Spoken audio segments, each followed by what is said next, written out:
Assalamualaikum warahmatullahi wabarakatuh. Perkenalkan, nama saya Hanja Hartono, NIM saya 23115449, kelas 23 IF02. Di sini saya akan mempresentasikan tugas evaluasi pasca perkuliahan ketiga dengan soal-soalnya sebagai berikut. Yang pertama, mengapa memori cache sangat penting dalam sistem komputer? Jawabannya, memori cache sangat penting dalam sistem komputer karena beberapa alasan utama. Yang pertama, kecepatan akses. Cache adalah tipe memori yang sangat cepat dibandingkan dengan RAM. Dengan menyimpan data dan instruksi yang sering diakses, cache mengurangi waktu yang diperlukan CPU untuk mengambil data, sehingga meningkatkan kinerja keseluruhan sistem. Mengurangi latensi. Cache mengurangi latensi akses data.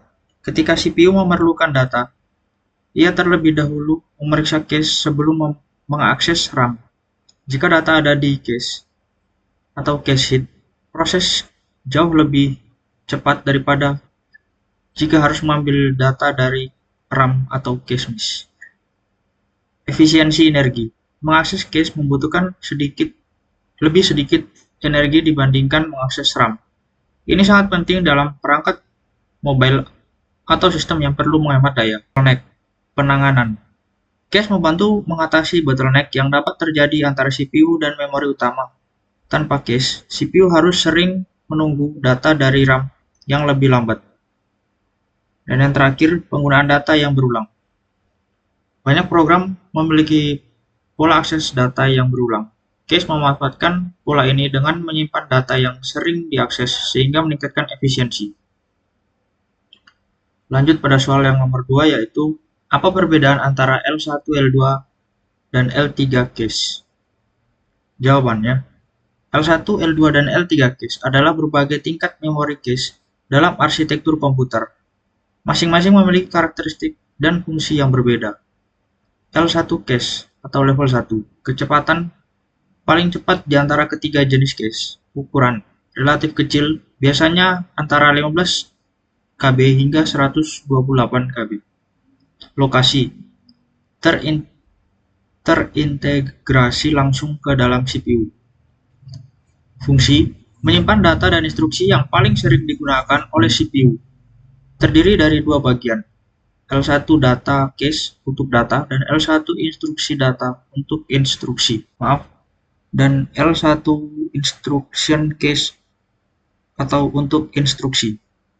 Lanjut, L2 cache atau level 2, kecepatan. Lebih lambat dibandingkan L1, tetapi masih lebih cepat dari RAM.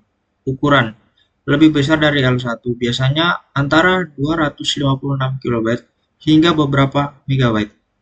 Lokasi bisa terintegrasi di dalam CPU atau di luar CPU, atau di chip terpisah. Fungsinya, menyimpan data yang kurang sering diakses dibandingkan L1, tetapi masih lebih cepat dari RAM. Berfungsi sebagai buffer antara L1 dan RAM. Dan yang terakhir L3 cache atau level 3. Kecepatan lebih lambat dari L1 dan L2, tetapi lebih cepat dari RAM. Ukuran lebih besar dari L2, biasanya beberapa megabyte hingga puluhan megabyte. Lokasi biasanya terintegrasi di dalam CPU, tetapi dapat dibagi di antara beberapa inti CPU. Fungsi menyimpan data yang lebih jarang diakses dan berfungsi sebagai penyimpanan data tambahan untuk membantu mengurangi latensi akses ke RAM. Lanjut soal nomor 3, jelaskan tentang mapping cache memory. Ada beberapa metode mapping yang umum digunakan, yaitu 1. Direct mapping. Cara kerja. Setiap blok dari memori utama dipetakan ke satu lokasi tertentu di cache. Ini dilakukan dengan menggunakan rumus yang sederhana, biasanya dengan modulus dari ukuran cache. Kelebihannya sederhana dan mudah diimplementasikan, dan kekurangannya dapat menyebabkan banyak konflik atau cache miss jika beberapa blok dari memori utama dipetakan ke lokasi cache yang sama. Yang kedua, associative mapping. Cara kerja: setiap blok memori utama dapat disimpan di mana saja dalam cache.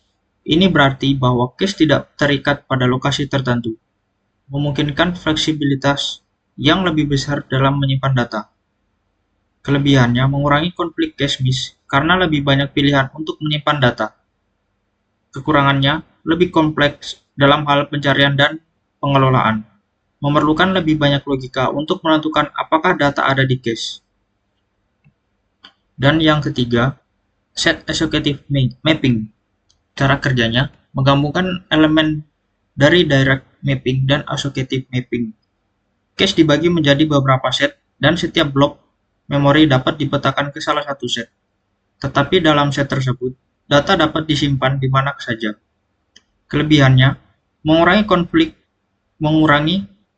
kemungkinan konflik lebih baik dibandingkan dengan direct mapping, tetapi tetap lebih sederhana dibandingkan dengan associative mapping penuh. Kekurangannya, masih memerlukan lebih banyak sumber daya dibandingkan dengan direct mapping, tetapi lebih efisien dalam penggunaan cache. Lanjut soal yang keempat, yaitu menjelaskan tentang algoritma pengganti cache memori. Berikut adalah beberapa algoritma pengganti cache yang umum digunakan. Yang pertama ada Least Recently Used atau LRU. Konsep menghapus blok data yang paling jarang digunakan dalam periode terbaru. LRU berasumsi bahwa data yang tidak digunakan baru-baru ini cenderung tidak akan digunakan dalam waktu dekat. Kelebihan, umumnya memberikan kinerja yang baik dan lebih intuitif. Kekurangan, memerlukan pengelolaan yang lebih kompleks untuk melacak penggunaan data, sehingga dapat menambah overhead. Yang kedua, first in, first out atau FIFO. Konsep menghapus blok data yang paling lama berada dalam cache. Data yang masuk terlebih dahulu akan keluar terlebih dahulu. Kelebihan, sederhana dan mudah diimplementasikan. Kekurangannya, tidak mempertimbangkan pola akses, sehingga kadang-kadang dapat menghapus data yang masih relevan.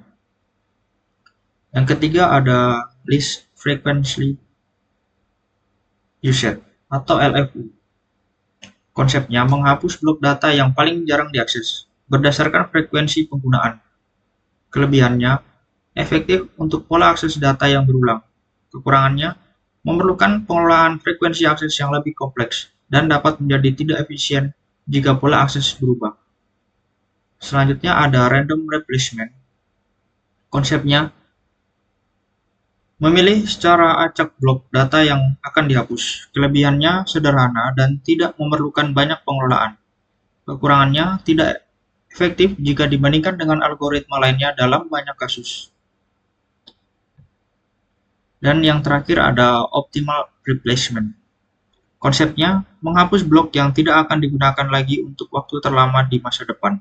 Meskipun ini memberikan hasil terbaik, sulit untuk diimplementasikan dalam praktik karena memerlukan pengetahuan tentang akses dan data di masa depan. Kelebihannya, teorinya adalah algoritma paling efisiensi. Kekurangannya, tidak praktis karena tidak dapat memprediksi penggunaan di masa depan. Lanjut soal yang kelima atau yang terakhir. Jelaskan salah satu memori yang Anda gunakan saat ini. Di sini saya menggunakan RAM, jadi saya akan menjelaskan apa itu RAM. RAM adalah jenis memori sementara yang digunakan oleh komputer dan perangkat lain untuk menyimpan data yang sedang diproses. Ini memungkinkan CPU untuk mengakses dan memanipulasi data dengan cepat. Fungsi RAM, kecepatan akses RAM. RAM dirancang untuk menyediakan kecepatan akses yang tinggi, sehingga memungkinkan CPU untuk membaca dan menulis data dengan cepat. Ini sangat penting untuk kinerja keseluruhan sistem. Multitasking. RAM memungkinkan sistem untuk menjalankan beberapa program secara bersamaan. Semakin banyak RAM yang dimiliki, semakin banyak pula aplikasi yang dapat dijalankan tanpa penurunan kinerja. Kelebihan RAM, kecepatan tinggi, memberikan akses cepat ke data yang meningkatkan kinerja aplikasi. Kemudahan penggunaan. mudah untuk ditambahkan atau di-upgrade pada banyak sistem komputer.